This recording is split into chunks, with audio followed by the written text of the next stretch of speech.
இந்த எனர்ஜி ஸ்டோரேஜ்ங்கிறது எனக்கு தெரிஞ்சு 30, 40 வருஷமாவே அதில வந்து வெவ்வேறு விதமான பொருள்கள பத்தி இது புரட்சிகரமா மாத்திரும் அப்படின்னு சொல்லிட்டு இருக்கிறதெல்லாம் நடந்துகிட்டே இருக்கு. சிலதெல்லாம் வெறும் இன்னும் கற்பனையாவே இருக்கிறது மாரியும் எனக்கு தோணும். ஆனா நடைமுறையில பார்த்தோம் அப்படின்னு சொன்னோம்னாக்கா, இப்ப கார்கள் ஓடிக்கொண்டு இருக்கின்றன அப்படிங்கிறது வந்து ஏதோ ஒண்ணு நடந்திருக்குன்னு தான் என்ன மாரி ஆட்களுக்கெல்லாம் தெரியும். ஒரு சாதாரணமான பார்க்கக்கூடிய ஆட்களுக்கு. இதுபோல இன்னும் வந்து பல மாற்றங்கள் இன்னும் வெகு விரைவாக மாறக்கூடிய விஷயங்கள்.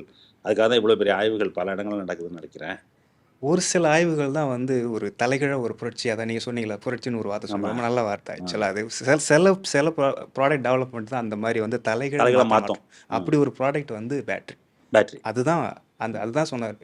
எல்லாரும் சொல்றாங்க ஐடி ரெவல்யூஷன் அப்படி சொல்றாங்க. ம். என்னோட பார்வையில என்னன்னா, அந்த ரெவல்யூஷன கொண்டு வந்ததுன்றது இந்த மாரி ஒரு எனர்ஜில ஏற்படுற விஷயம் தான். எனர்ஜி எனர்ஜி இன்னும் எப்படி ஸ்டோர் சொல்லப்போனா உலகம் முழுக்க எடுத்துக்கங்களேன். ம். இப்போ நீ என்ன எது நீங்க எங்க வேணாலும், எங்க வேணாலும் போங்க. 2 விஷயம். ஒண்ணு ம். சாப்பாடு, ம். இன்னொன்னு எனர்ஜி. அது ம். இல்லாம நம்மளால எத செய்ய முடியும்? ம். நீங்க வந்து மனுஷன் இயங்குனாலும் சரிதான், ஒரு பொருள் இயங்குனாலும் சரிதான். இது 2 இல்லாம என்ன இயங்கிட முடியும்? ம். அப்ப அந்த வகையில வந்து அதையே மாத்துது அப்படின்றது தான் இங்க நம்மளுடைய புரிதலா இருக்கு. ம்.